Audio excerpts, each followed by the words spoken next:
Glórias a Deus. Mais uma vez, a paz seja convosco. Amém. Estamos mais uma vez na casa do Senhor para ouvir a voz dele. Está acontecendo um fenômeno diferente na nossa igreja, em que o grupo da manhã ele está maior do que o grupo da noite, em especial pelas crianças.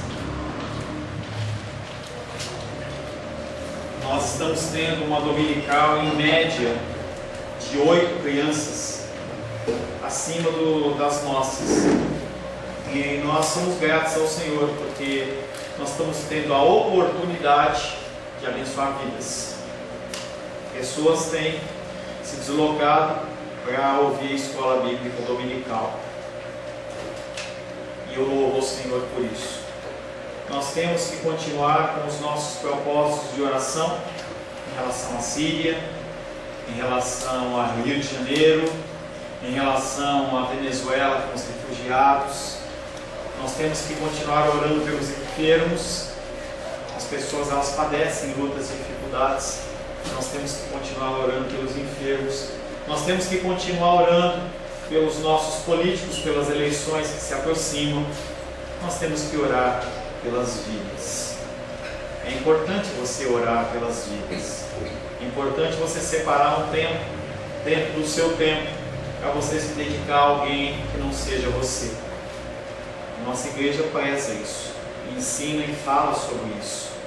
Cada vez mais as pessoas elas se centram em si mesmas, buscando apenas a satisfação dos seus próprios interesses, e os corações humanos vão cada vez mais se esfriando.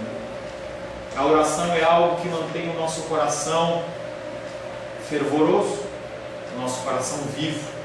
Quando nós abandonamos as orações, nós abandonamos um relacionamento com Deus. A palavra de Deus diz que há tempo para todas as coisas. Há tempo para você brincar, há tempo para você comer, há tempo para você fazer todo e qualquer tipo de atividade. Tudo debaixo do céu, há tempo para fazer. Mas também nós temos que entender que nós somos seres espirituais e que nós temos que viver também em estado e em aplicação das nossas orações. Em nosso último encontro, estivemos meditando sobre o tema semelhantes a Cristo. Gostei bastante da palavra da semana passada. Fala sobre o propósito maior do ser humano, que é buscar a semelhança de Cristo. Uma frase que sempre me intrigou foi uma declaração do apóstolo Paulo, em que ele fala assim: sejam meus imitadores. Parece até soberba da parte dele. Era algo que eu pensava: como que Paulo pode falar sejam meus imitadores, sejam semelhantes a mim? Só que se você começa a analisar a palavra de Deus, o que você vai reparar é que é exatamente isso que nos é ordenado. Que nós nos façamos tão semelhantes a Cristo que as pessoas elas nos copiem. No Evangelho de Mateus, o evangelista finaliza o seu relato nos exortando a fazer discípulos por toda a terra. Como é fazer discípulos? Discípulos é você fazer alguém semelhante a você. Pessoas que olhem para você e vejam pessoas de oração, pessoas de leitura da palavra, pessoas que se dedicam às coisas espirituais, ao bem do próximo. Fazer discípulo é isso. Não é uma mágica, não é colocar um selo, nem colocar a pessoa numa igreja ou em alguma denominação, mas é fazer pessoas semelhantes a nós. Como falar para as pessoas nos copiarem? Como não se ensoberbecer com esse tipo de declaração, quando as pessoas realmente começarem a copiar você, ou imitar você? Que tipo de reino estaremos edificando, agindo dessa maneira, buscando fazer pessoas semelhantes a nós? Nossa imagem, no nosso capítulo 10, a figura de Cristo, com as suas ovelhas seguindo. E o versículo que ficou da semana passada É João 10,10 que diz: o ladrão vem somente para roubar, matar e destruir. Eu vim para que tenham vida em abundância. Última vez que eu vou falar isso. Esse versículo não quer dizer, não fala de diabo, não fala de Satanás. Ele não fala da figura, Sebastião, por gentileza, parceiro convosco. Esse versículo de João 10, verso 10, ele não fala de Satanás. A discussão, o discurso que vem sendo trabalhado é a figura do bom pastor e a figura do mau pastor. Esse é o discurso. O ladrão que vem somente para roubar, matar e destruir não é Satanás, mas são os pastores mercenários que buscam apenas o seu enriquecimento. A confusão é esclarecida quando entendemos que a nossa vida cristã, ela deve ser uma busca incessante de sermos semelhantes a Cristo. Então, quando você fala para as pessoas, sejam semelhantes a mim, não estou querendo que você copie a minha voz, a minha blusa, o meu jeito de agir no sentido natural, mas sim a área espiritual. Quando assim procedemos à busca incessante de sermos semelhantes a Cristo, quando assim procedemos, não nos encontramos numa situação de nos acharmos especiais, mas sim desenvolvemos em nós um espírito de humildade, como do nosso Senhor Jesus Cristo, e sim chamamos os outros a nos copiarem, a serem semelhantes a nós, mas no que nós refletimos a Cristo. Este é o ponto, essa é o detalhe, a charada, é a motivação do cristão, sermos semelhantes a Cristo, para que outros sigam a Cristo através das nossas vidas. Que nós possamos fazer discípulos de toda parte e em toda parte, para que como corpo de Cristo nós nos apresentamos como uma igreja gloriosa e sem mácula, nossas vestes limpas, aguardando única e exclusivamente o retorno do nosso Salvador. Esta é a nossa função aqui na terra. A nossa função aqui na terra, claro, longe do conceito franciscano de você ser um miserável sem ter direito a nada, longe desse conceito, a sua função nessa terra, mais do que nascer, estudar, casar, morrer, é representar a Cristo neste mundo pecaminoso que jaz no maligno. A palavra de hoje tem como título apenas um rebanho, ou um rebanho apenas. Nós olhamos para essa diversidade de denominações e parece que a coisa está fragmentada, mas ela não está. E o Senhor, Ele vem para fazer apenas um rebanho. Quero convidar você a abrir a palavra de Deus no Evangelho de João, capítulo 10. Evangelho de João, capítulo 10. Nós estamos fazendo uma pregação expositiva, versículo a versículo, desde João 1:1, e nós estamos em João 10, versículo 11. Nós vamos ler do verso 1 em diante. Evangelho de João, capítulo 10, versos 1 em diante. Em verdade vos digo, o que não entra pela porta no aprisco das ovelhas, mas sobe por outra parte, esse é ladrão e salteador. Aquele, porém, que entra pela porta, este é o pastor das ovelhas. Para este, o porteiro abre. As ovelhas ouvem a sua voz. Ele chama pelo nome as suas próprias ovelhas e as conduz para fora. Verso 7. Jesus, pois, lhes afirmou de novo: em verdade vos digo, eu sou a porta das ovelhas. Verso 10. O ladrão vem somente para roubar, matar e destruir. Eu vim para que tenham vida e a tenham em abundância. Eu sou o bom pastor. O bom pastor dá a vida pelas ovelhas. O mercenário, que não é pastor, a quem não pertencem as ovelhas, vira o lobo, abandona as ovelhas e foge. Então o lobo as arrebata e as dispersa. Verso 13.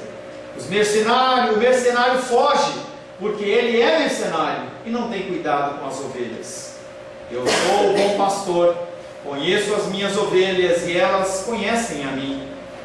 Assim como o Pai me conhece a mim, eu conheço o Pai e dou a minha vida pelas ovelhas. Ainda tenho outras ovelhas, não deste aprisco. A mim me convém conduzi-las. Elas ouvirão a minha voz. Então haverá um rebanho e um pastor. Por isso, o Pai me ama, porque eu dou a minha vida para a reassumir.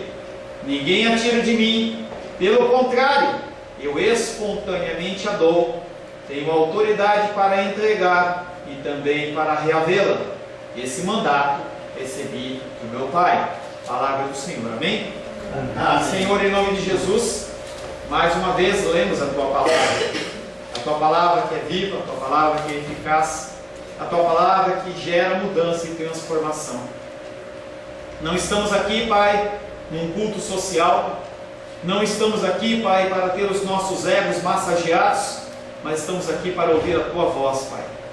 Pedimos que o Teu Espírito Santo derrame sobre nós o espírito de entendimento, que a Tua palavra, que é preciosa, que é maravilhosa, que é proferida, Pai, por este vaso, por este ministro, Pai querido, falho e pecaminoso, possa, Pai querido, levar a mensagem correta que procede do Teu altar. Que os Teus filhos e as Tuas filhas não sejam confundidos, mas eles sejam orientados pelo próprio Espírito Santo de Deus. Me coloco na Tua presença, Pai, mais uma vez, como Teu servo, como alguém carente de Ti, como alguém que precisa do Senhor. Sem a Tua direção, eu falarei coisas do meu coração e não coisas que procedem da Tua palavra, Pai. Não permita, Senhor, que eu envergonhe o Teu Evangelho. E eu peço que o Senhor me capacite a falar as coisas concernentes ao Teu reino. É o que eu te peço em nome de Jesus. Amém. Glórias a Deus. Apenas um rebanho apenas. Quando nós olhamos este mundo como ele está, nós vemos que a coisa está para lá de bagunçada. Parece que não há nem a posição de Deus nessa terra. Igrejas em cada esquina. Se você der a volta aqui nesse quadradinho aqui, você vai encontrar a nossa e mais uma ali. Se você continuar caminhando, você vai encontrar toda a sorte ou espécie de igreja, denominação, com todo tipo de crença ou tipo de credo. O primeiro versículo que nós vamos meditar é João 10, 11. Eu sou o bom pastor. O bom pastor dá a vida pelas suas ovelhas. Até semana passada, até o verso 10 que nós meditamos, Jesus ele era retratado como a porta das ovelhas.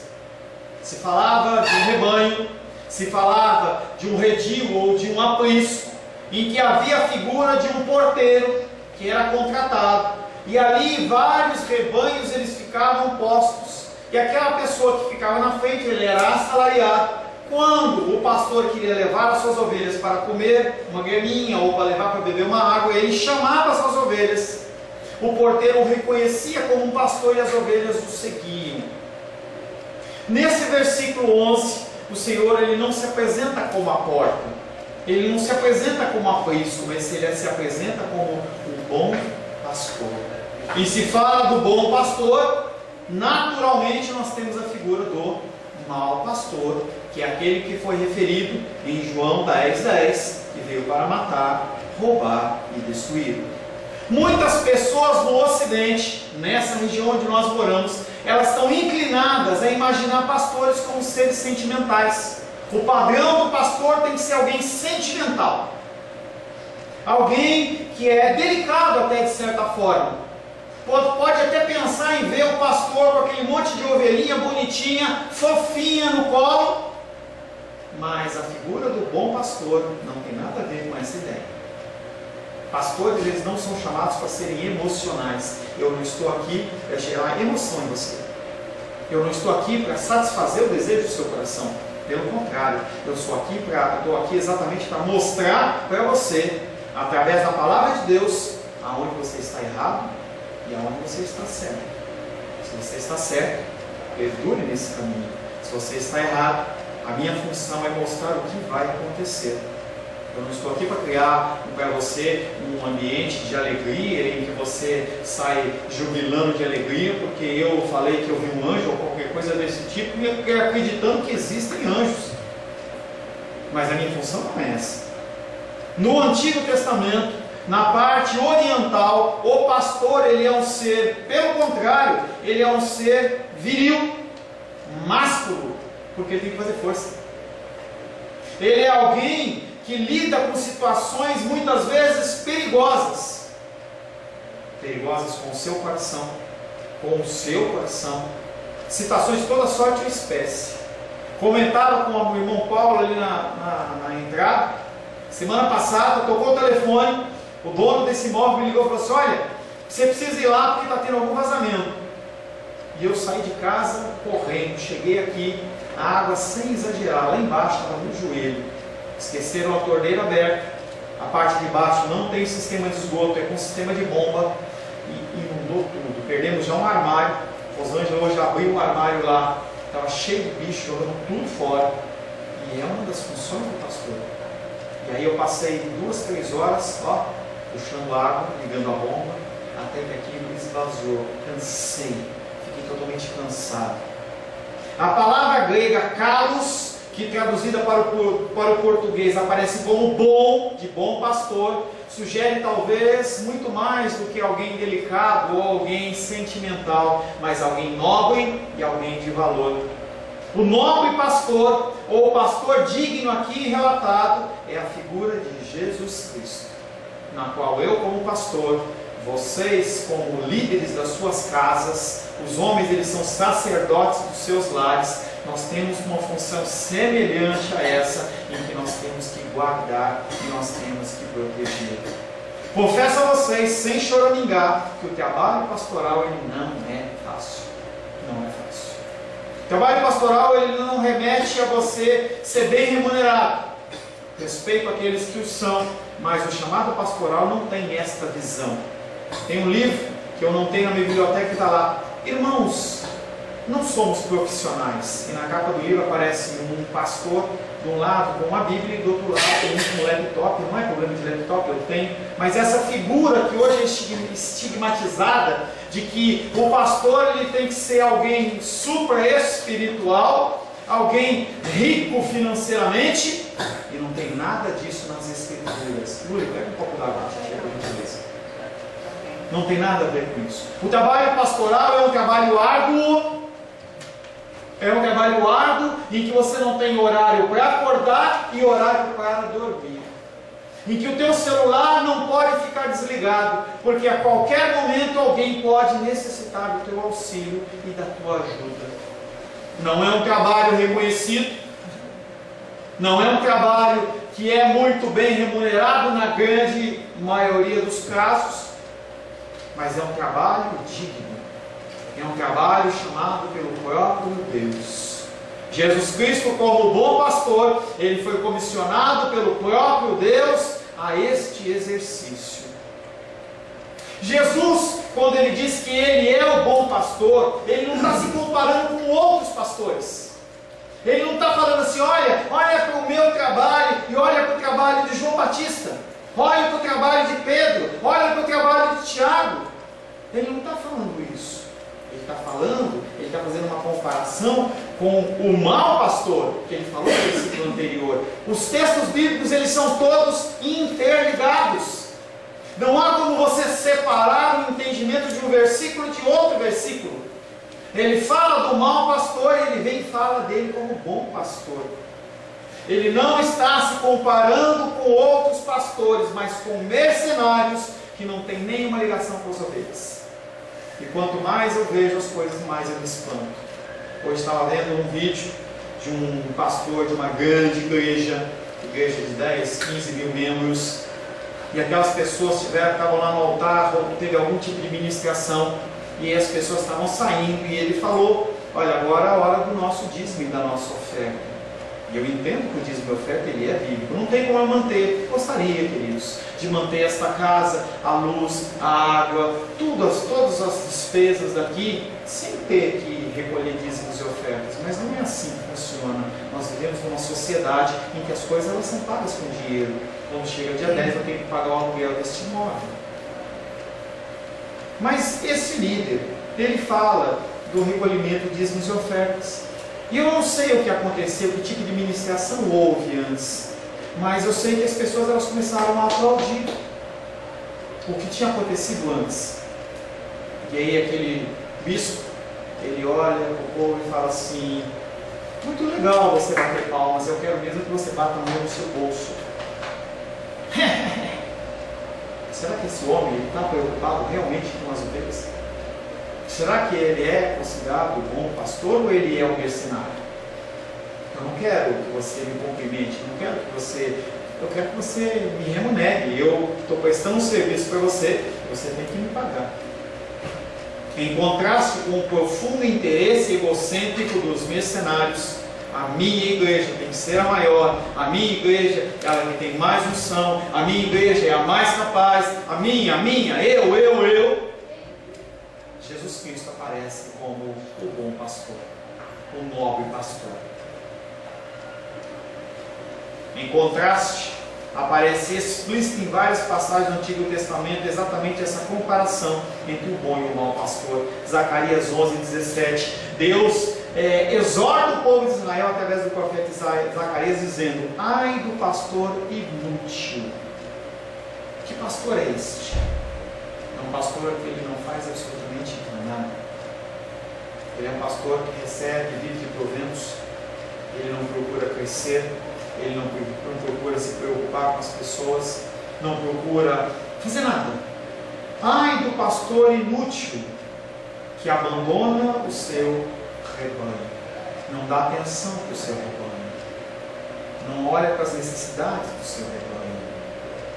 Entenda que se você decide, e aí a sua decisão é uma decisão pautada na soberania divina de Deus, mas se você decide seguir o ministério pastoral, saiba que você tem um caminho amargo pela frente. Não é doce. Não é doce. Não é doce. Ai do pastor inútil que abandona o rebanho.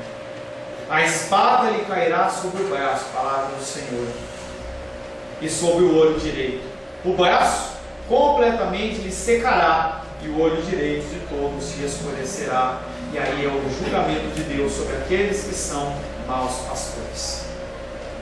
Jesus, como bom pastor, ele se apresenta como alguém disposto a arriscar a vida pelas ovelhas. 1 Samuel, capítulo 17, versos 34, 35 e 36, conta um episódio em que Davi vê a figura de Golias afrontando o exército do Deus Altíssimo, e Davi fala: eu vou lutar contra ele. E Saul fala: que isso, filho? Você é pequenininho, você é sargento, você é bonitinho. E aí Davi responde para ele: teu servo apacentava as ovelhas do seu pai. Quando veio um leão ou um urso e tomou um cordeiro do rebanho, eu saí após ele e o feri, e livrei o cordeiro da sua boca. O que acontece quando você fere um animal? Será que ele fica mais dócil? Ou ele fica mais agressivo? Eu saí após ele, mas eu tinha tantas ovelhas, eu saí após ele e o feri, e o livrei o cordeiro da sua boca. Levantando-se o leão, levantando-se o urso contra mim, agarrei-o pela barba e o feri. Davi entrou num corpo a corpo com o urso. Eu não consigo nem imaginar uma cena como essa. O urso, quando ele fica em pé, um urso adulto, ele tem mais de 2 metros de altura, 2,5 metros de altura, uma força descomunal. A mandíbula do leão quebra um osso numa mordida. E a palavra de Deus, que não mente, diz que Davi entrou num corpo a corpo com aquele animal, feriu ele e o matou. E aí ele olha para Davi: será que esse Golias ele é mais feroz que um leão ou que um urso? A morte dos pastores por um motivo como essa, lutar com o leão, lutar com o urso, devia ser muito raro, não devia ser uma coisa comum. Senão, o que acontecia é que ia acabar os pastores. Nem todos iriam vencer. A intenção do pastor nunca é morrer, mas ele morre. A intenção do pastor é cuidar das ovelhas, é agir de tal maneira que as ovelhas sejam protegidas e guardadas. E nesse caso, o objetivo de Davi não era morrer, porque se ele morresse, o lobo, o leão e o urso teriam outras ovelhas disponíveis para ele se alimentar. Mas Jesus, ele não arrisca simplesmente a sua vida. Cuidado com essa palavra. Não se arrisca. Entenda que Jesus Cristo, ele é Deus.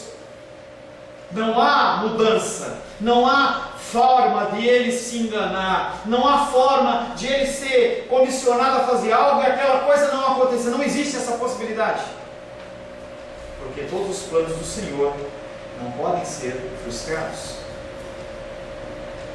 Mas Jesus não arrisca simplesmente a sua vida. Não é algo que aconteceu sem que ele quisesse, uma outra opção. Pelo contrário, Jesus Cristo, ele entrega a sua vida. E ele entrega por quê? Porque Deus assim o ordenou.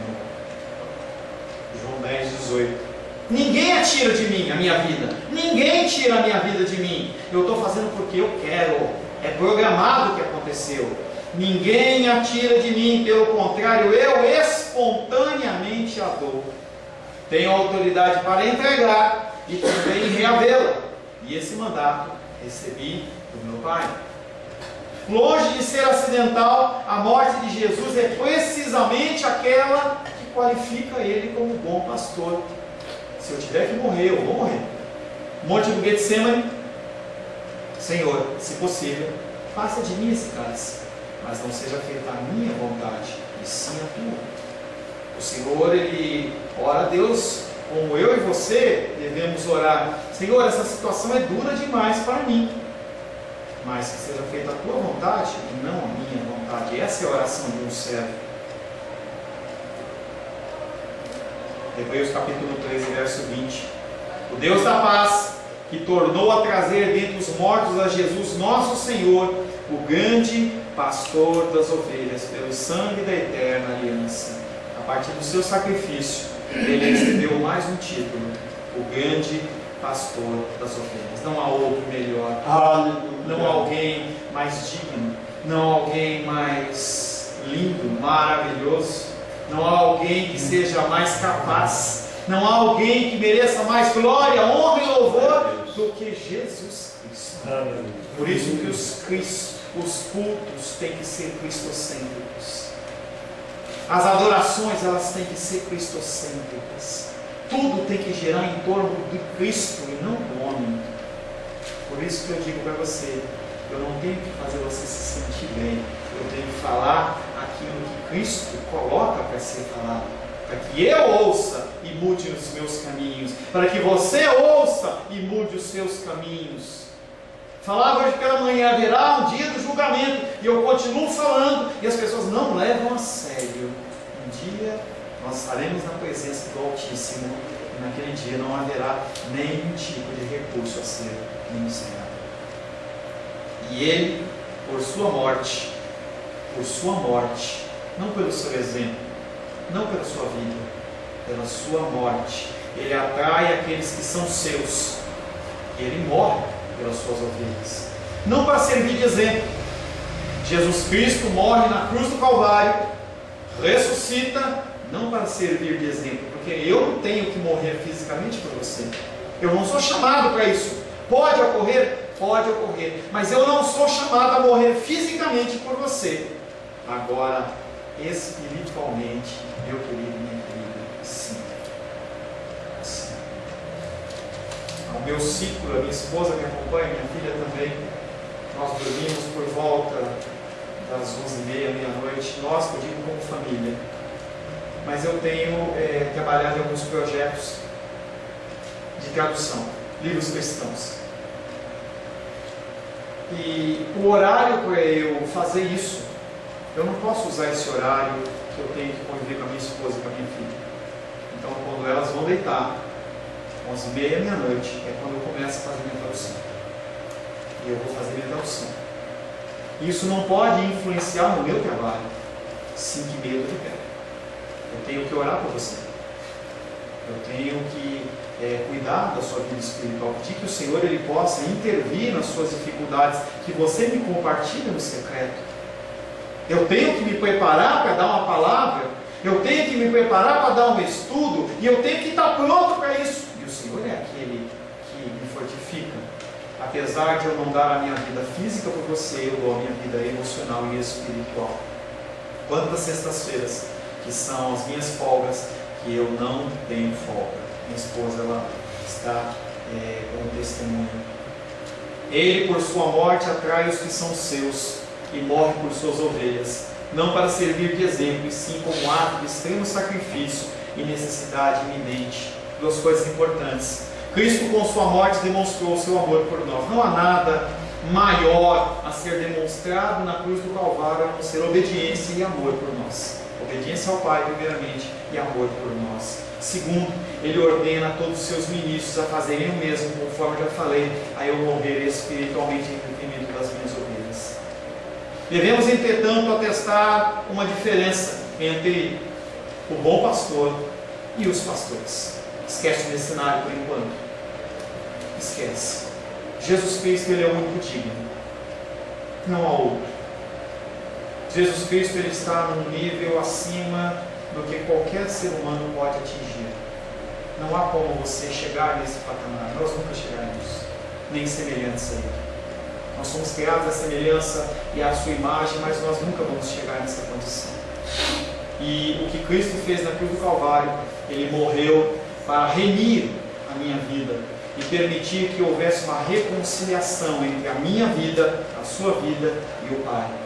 Queridos, quando o véu se rasgou de cima para baixo, não foi de baixo para cima, de cima para baixo, exatamente para que as pessoas entendessem que quem tinha rasgado o véu foi o próprio Deus. Nenhum ser humano tem direito a costurar este véu, nem através da religiosidade, nem através do seu sacerdócio. Se você precisar de falar com Deus, você curva o seu joelho em qualquer lugar, olha para os céus e conversa com Deus em nome de Jesus, e como filho Ele te ouve. Você não precisa de mim. E o que tem sido vendido é que o pastor, ele é um intermediário. Sem a minha pessoa você não chega a Deus. Isso é uma grande mentira. Como você, eu preciso do sacrifício de Cristo. Eu preciso ser remido. Eu preciso que Ele seja a ponte. Eu preciso que Ele seja a porta. Eu preciso desse bom pastor. Aleluia. Aqueles que rejeitam a guarda de um pastor tão bondoso e confiável não fazem parte do rebanho dele. Aqueles que não ouvem a voz do bom pastor não fazem parte do seu rebanho.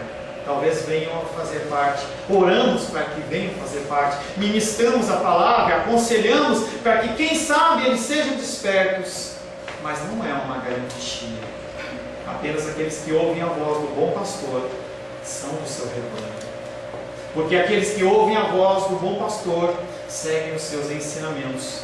Não é algo que está numa placa de igreja, numa carteirinha, ou um título de membresia, ou um batismo.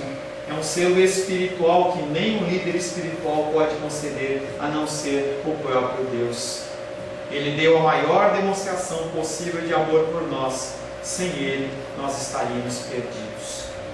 João capítulo 10, versos 12 e 13 diz: o mercenário, que não é o pastor, e a quem não pertencem as ovelhas, ao ver chegar o lobo, abandona as ovelhas e foge. Então o lobo as arrebata e dispersa. O mercenário foge, porque é mercenário e não tem cuidado com as ovelhas. No verso anterior, foi apresentadas as características do bom pastor. Agora nós voltamos novamente a tratar do que nós falamos no versículo 10, o mau pastor, aquele que é mercenário, aquele que tem um emprego na igreja, o assalariado.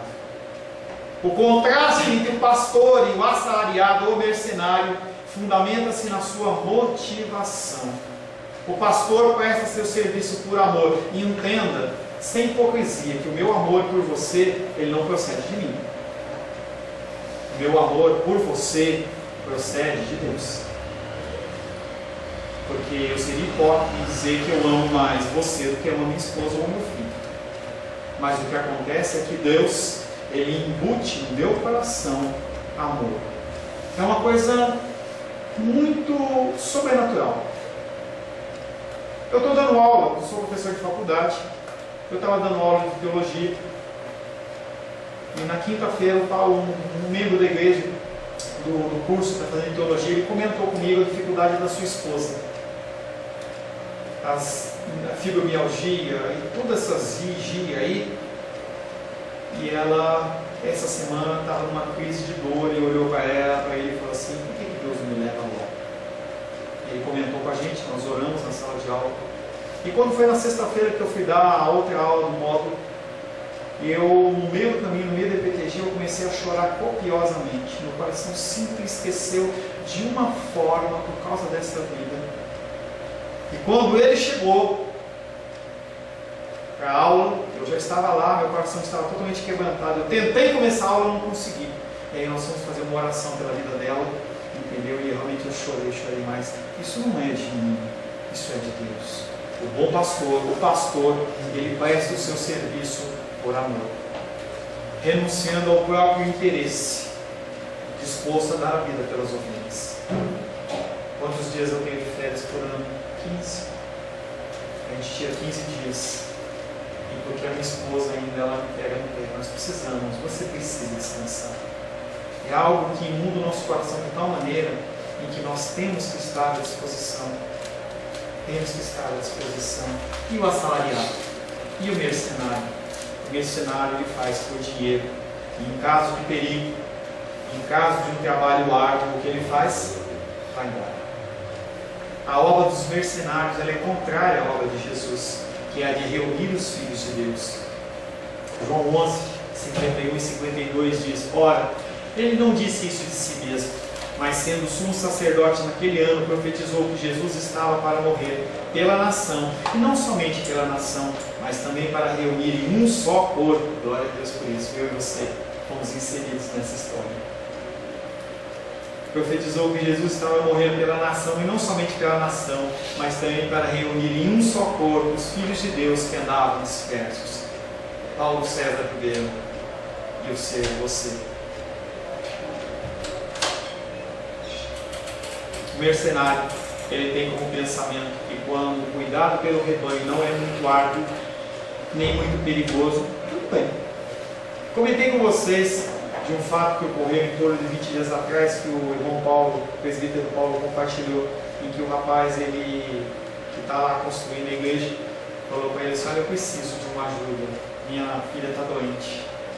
E aí ele pegou, depois de muita relutância, foi lá e deu o dinheiro para ele.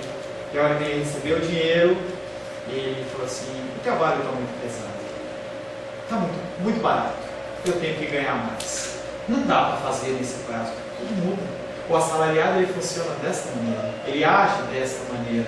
E quando vê o lobo vindo, quando há perigo em sua própria pele, ele foge imediatamente e abandona as ovelhas à sua própria sorte. Isso não deve causar surpresa, porque o assalariado mercenário só se preocupa com a sua renda. João capítulo 10, versos 14 e 15. Eu sou o bom pastor, conheço as minhas ovelhas e as minhas ovelhas me conhecem. Como o Pai me conhece a mim e eu conheço o Pai, eu dou a minha vida pelas minhas ovelhas. Mais uma vez, Jesus realça o seu amor para conosco, porque o conhecimento das ovelhas procede do amor que Ele tem por elas e é acompanhado não por ações sentimentais, mas ações concretas. E aí, às vezes, eu tenho que ser duro com você. Eu dou uma palavra dura para você. Gostaria de vir aqui e falar: ó, Vitória, mas eu não consigo falar isso. Eu olho no meu espelho e eu consigo ver uma pessoa doente. E eu sei que você também é uma pessoa doente. Eu não posso ser covarde com você, eu já falei isso para você.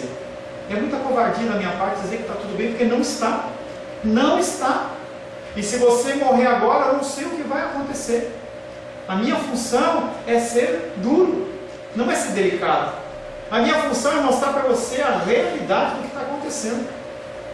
E aí Jesus Cristo, nesse versículo 14 e 15, ele mostra algo mais profundo ainda. Algo que ele mostra, por exemplo, quando fala no relacionamento do marido e da mulher. Em que ele fala: olha, marido, honra a sua esposa. no Antigo Testamento. Agora, no Novo Testamento, esteja disposto a morrer por ela, como eu morri por você. Aqui ele fala a mesma coisa. O amor que você tem que ter pela ovelha, que ele tinha e que eu como pastor tenho, que você como homem da casa sacerdote tem que ter, é um amor desse tipo, um amor como o amor de Jesus Cristo com o Pai. Que duro. Respeito, obediência, amor, devoção completa. Devido ao reconhecimento desse amor, as ovelhas o conhecem também, indicando o relacionamento entre elas e o seu pastor. Um relacionamento que é comparado ao de Jesus com o Pai. E o último versículo desta noite, João 10,16. Eu tenho ainda outras ovelhas. Glória a Deus. Eu tenho ainda outras ovelhas que não são deste aprisco, não é do povo judeu. E também a essas eu preciso conduzi-las. Elas ouvirão a minha voz. E então haverá um só rebanho, um só pastor. Eu tenho outras ovelhas, está ligado a palavras proféticas de salvação na minha vida e na sua vida. A menos que você tenha você seja descendente de judeus, você estava condenado ao inferno. O povo de Israel foi aquele povo escolhido, em que amorreus, jebuseus, saduceus, todos aqueles zeus, filisteus, tudo aquilo ali foi condenado ao inferno. E o povo de Israel foi separado como um povo de Deus. E você é inserido nesse rebanho pelo amor e misericórdia dele. Eu tenho outras ovelhas, são palavras proféticas. Eu separei dentro de centenas de palavras como essa, uma no Antigo Testamento e uma no Novo Testamento. Primeiro em Salmo 117:1. Louvai o Senhor, vós todos os gentios. Como é que eu vou louvar Deus se eu não o conheço? Se eu não fui escolhido por Ele? Se Ele não implantou no meu coração o desejo de amá-lo? É muito mais gostoso eu estar lá em casa vendo o jogo do Mengão, ou eu estar no cinema, ou eu passeando com a minha família, um calorzão desse. Não se escandalize com o que eu vou falar. Está lá tomando um chopp, ou tomando um refrigerante, sei lá, num lugar muito bem arejado, e você está aqui. Louvai ao Senhor, vós todos os gentios, louvai todos os povos. Palavra profética sobre aqueles que iriam louvar ao Senhor sem ser do aprisco de Israel. Romanos 11:25. Porque não quero, irmãos, que ignoreis este ministério que veio endurecimento em parte a Israel. Opa! Por que o povo de Israel não aceitou esse Messias? Quem endureceu o coração deles? Quem endureceu o coração do povo de Israel? Quem endureceu o coração de Faraó? Quem endureceu o coração de Judas? Quem endureceu o coração de todas essas pessoas? O coração do povo de Israel foi endurecido para que eu e você pudéssemos ser inseridos neste rebanho. Porque se naquele momento, em vez de falar Barrabás, eles falassem liberta o rei dos judeus, acabou. Está inserido o reino de Deus.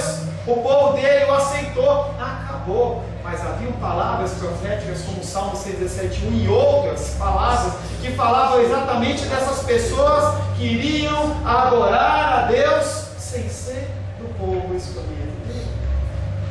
Não quero, irmãos, que ignoreis este mistério, que veio em endurecimento em parte a Israel, até que haja entrado a plenitude dos gentios, para que em 2018 cada um de nós pudéssemos estar no reino dele. Aleluia por isso. As ovelhas que não pertenciam àquele rebanho e que tiveram seus corações endurecidos eram dos judeus descrentes, fariseus que tinham domínio da lei, mas que não praticavam a lei. Tinham o domínio das Escrituras, mas não praticavam o mais importante. Mateus 23:23, ele fala: olha, vocês estão tão preocupados com o dízimo do endo, do forninho, das coisas materiais, e vocês fazem bem. Mas vocês têm que entender que mais importante que isso é a manifestação da misericórdia e do amor. Façam essas coisas sem esquecerem das outras. Sim, mantenha a casa do Senhor. Ordem, decência, nada de luxo, não é para comprar carro, para avião, não é para ir para Israel, nada disso. É para suprir a casa do Senhor, ajudar enfermos, ajudar viúvas, é para ajudar órfãos, é para ajudar pessoas que necessitam. Mas não esqueçam do amor. Algo que lá em Apocalipse fala: olha, você faz realmente todas as coisas que são mandadas, só que eu tenho uma coisa contra você. Você esqueceu o primeiro amor. Você não tem mais amor pelas vidas. É tudo muito mecânico. Eu tenho que pregar, eu tenho que fazer, eu tenho, e as coisas são todas feitas de uma forma mecânica. Um amigo meu testificava que ele, numa grande igreja, ele marcou, depois de muita luta com o pastor, conseguiu marcar um encontro com o pastor. O pastor atrasou 2 horas. Quando ele realmente chegou, ele foi atender, saudou ele com a paz do Senhor. Pastor, eu preciso falar com o Senhor. Antes disso, irmão, eu vou orar por você. Senhor, em nome de Jesus, o Senhor sabe todas as coisas. Abençoa a vida desse irmão em todas as suas necessidades, em nome de Jesus, amém. Bom, pastor, eu vou falar agora. Eu não preciso, eu já orei por você. Acabou o seu tempo. Tchau, tenho mais coisa para fazer. As ovelhas que não permanecem naquele aprisco não são dele. Lucas 13:34 fala das ovelhas com o coração endurecido do povo de Israel. Jerusalém, Jerusalém, que matas os profetas e apedrejas os que te foram enviados. Quantas vezes quis eu reunir os teus filhos como a galinha ajuntos do seu próprio ninho debaixo das suas asas, e vós não o quisestes. Como as ovelhas judias, quando o Senhor chama os gentios, eles também responderão à sua voz, e haverá um só rebanho e um só pastor. A morte de Jesus não foi só pela nação judaica, mas também pelos filhos de Deus espalhados para reuni-los num só povo. Antes, você não era o filhinho maravilhoso de Deus, você era considerado inimigo dele. Ele olhava para você e tinha você como inimigo. Romanos capítulo 5, verso 10 e 11. Como esqueci de pôr. Está aqui. Não está. Romanos 5, 10 e 11. Porque se nós, quando inimigos, fomos reconciliados com Deus, mediante a morte do seu Filho, muito mais, estando já reconciliados, seremos salvos pela sua vida. E não apenas isso, mas também nos gloriamos em Deus, por nosso Senhor Jesus Cristo, por intermédio de quem recebemos agora a reconciliação. Até então, nós éramos inimigos de Deus. A partir do sacrifício de Cristo na cruz do Calvário, nós passamos a ser filhos. O nosso status mudou. Nosso status mudou. Apesar de aos nossos olhos o rebanho estar dividido em várias denominações, e tem muitas e muitas e muitas, haverá um dia em que o bom pastor, com voz de trombeta, convocará os verdadeiros adoradores. Ele vai te chamar pelo nome. Pregação há 2, 3 domingos atrás. Ele te chama pelo nome. Você não é gado. Você é um ser criado à sua imagem e semelhança. Você não é um animal racional. Você é um ser criado à imagem e semelhança de Deus. Com a voz de trombeta, ele convocará os verdadeiros adoradores a se reunirem como um só rebanho, a saber, aqueles que ouvem a sua voz e se submetem aos seus mandamentos. Efésios capítulo 3, versos 4, 5, 6 diz: há somente um corpo no Espírito. Há um só corpo e um Espírito. Como também fosse chamados de uma só esperança da vossa vocação. Há um só Senhor, uma só fé, um só batismo. Se você se batizar aqui, você não precisa se batizar lá em Israel. Não precisa. Se você se batizou na igreja católica e você foi batizado em nome do Pai, do Filho e do Espírito Santo, o batismo é um só, querido. Independente de onde esteja, independente de quem fizer, é um batismo. Um só Pai, um só Deus, a qual é sobre todos, age por meio de todos, inclusive por mim e por você, e está em todos, inclusive em mim e em você. Nesse dia em que a voz dele chamar o seu povo, haverá apenas um rebanho, da qual eu e você faremos parte. Feche seus olhos. Senhor Deus, agradecemos a Ti pelo Teu grande amor. Agradecemos a Ti pelo Teu cuidado. Agradecemos a Ti, Pai, porque independente das nossas ações, das nossas decisões, o Senhor continua cuidando de nós. O O Senhor olha para as nossas fragilidades, o Senhor olha para aquilo, para as nossas preocupações e continua dia após dia manifestando a tua misericórdia sobre as nossas vidas, Pai. E nós não podemos viver sem ela. Nós não podemos viver, Pai querido, sem a tua poderosa mão abrindo os nossos caminhos. Foi assim, Pai querido, esta semana, foi assim este mês, este ano, as décadas que se antecederam até o nosso nascimento. Antes que nós fôssemos, Pai querido, formados, o Senhor já tinha nos separado, quando nós éramos substância informe no ventre das nossas mães, o Senhor já tinha nos colocado, Pai querido, um selo. Em algum momento da nossa trajetória, da nossa caminhada, o Senhor nos desperta para o maravilhoso Evangelho. Não um Evangelho de riquezas, Pai. Não o Evangelho, Pai, aquilo que faz com que os sacerdotes, Pai, falem sobre dízimo 1, 2, 3, 4, 5 vezes no mesmo culto. Porque Tu és o Deus do ouro e da prata. O Senhor é o Deus que alimenta os pardais, o Senhor é aquele que nos alimenta. Que nós possamos cada vez mais confiar em Ti. Cada vez mais nós possamos, Pai, querer entregar a nossa vida nas Tuas mãos, nos Teus caminhos, crendo, Pai, que a Tua vontade ela é boa, ela é perfeita e ela é agradável. Te glorificamos, Pai, nesta noite, por este recado, em nome de Jesus. Amém. Amém. Glórias ao Senhor.